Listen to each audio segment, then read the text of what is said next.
Hi everybody, today we're going to be reviewing the ASICS Trabuco Max 2, which is the newest version of the model that I've been trying for the past couple of months, and we're going to go through it piece by piece and see how I went with it on the trail.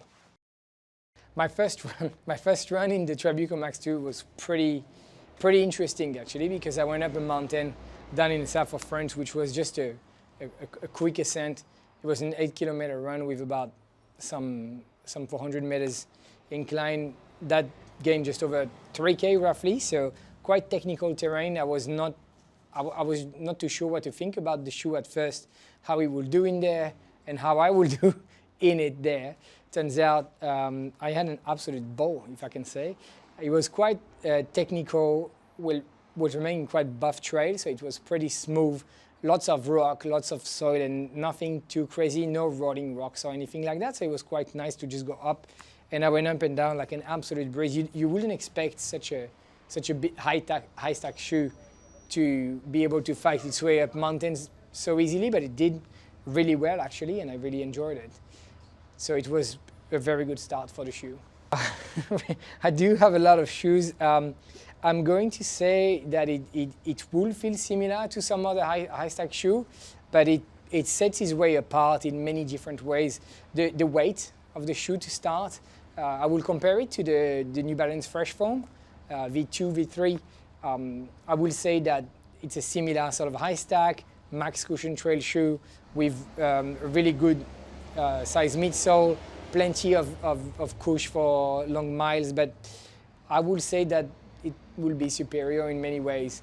The foam is incredible. That we have Flat Foam Blast Plus on that, which I haven't experienced before. It's what you find on the Nova Blast, which doesn't have, no one has anything to say about the Nova Blast. It's probably one of the most used road running shoe out there. It's super bouncy. It has lots of responsiveness to it, which I did not expect either. I thought they would dial it down a bit for the trail, but if they did, they didn't enough, so it's a problem. It's been fantastic. Otherwise, I think it's a bit of a man of its own, that one. It doesn't even compare to anything like the Mafate from Hoka, because although the Hoka is really bouncy as well, this just rolls much better. And I will say the geometry is probably responsible for that. So interesting, there is guide sole technology on that shoe, which is the same used as the Noosa Tri, the Evo Ride, and the Magic Speed. I run in Evo Ride, in Evo Ride 2. I've run in Noosa Tri 13, Noosa Tri 14. I've clocked 1,000+ kilometers with a bunch of Noosa Tris, maybe 2,000 kilometers with Noosa Tris, and that's been from far the best rolling shoe I've used to date.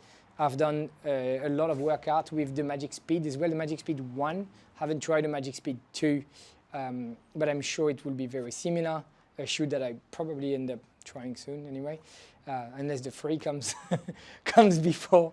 Otherwise, yeah, that's been very amazing rolling sensation. It's very early rocker. It's not super steep, so you don't have the impression that you're going to fall off a cliff every time you take a step if you're hiking, which is very good on the trail. So if you were to do imagine taking that on an ultra, for example, you wouldn't want to be unable to hike, because you're going to need that hiking comfort, and that has it. The other thing also, it takes a lot of strain off the ankle. For anyone with ankle problems, which I happen to have at the moment, that is great. That would be an amazing feature to have on a shoe, I think. So yeah, let's take the shoe apart from the ground up. So starting with the grip, we have ASICS grip on that. I don't know on what planet this is manufactured, but that hits different. That hits different. I tried the Trabuco Max V1 when it came out 2 years ago, pretty much, and my first outing, I was like, wow. My second outing, I was like, wow. Then I realized that it was probably the best grip I've ever encountered to this date that I have this second version of it. So ASICS grip is just gonna stick to everything and anything, better than everything. And I'm going to say, in my opinion, probably better than Vibram. I can't fault it. I have almost 100 kilometers done with that shoe. There is not one dent in any of the lugs. They are intact. They're just 4 millimeters lug. they're just perfect. Nothing has moved. I think to me, you can really put that on any surface. It's going to be fine. Now, going back to the midsole, it is Flyfoam Blast Plus, like we said before, but there's a lot of it.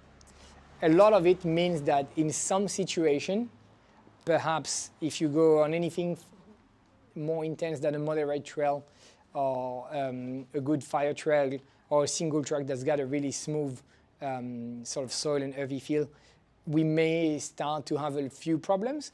Like it doesn't really like camber, and it doesn't really like rotting rocks underneath. But that makes sense. It's a tank, and like every tank, it's gonna have its weakness somewhere, and that partially comes from the upper.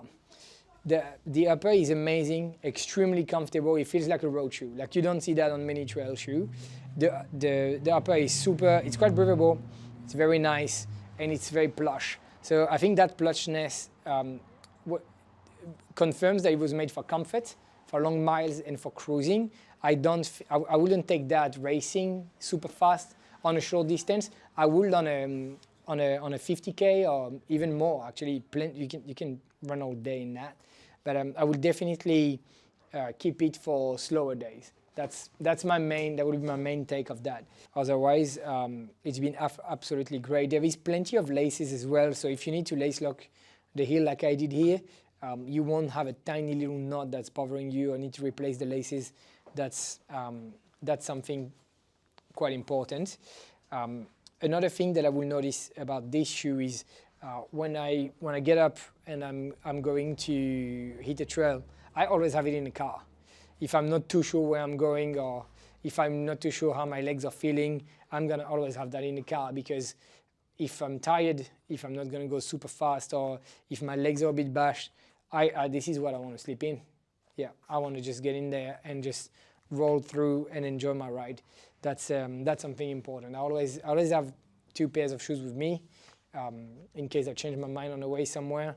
But these have been winning the tired legs card as well. That's quite important to note.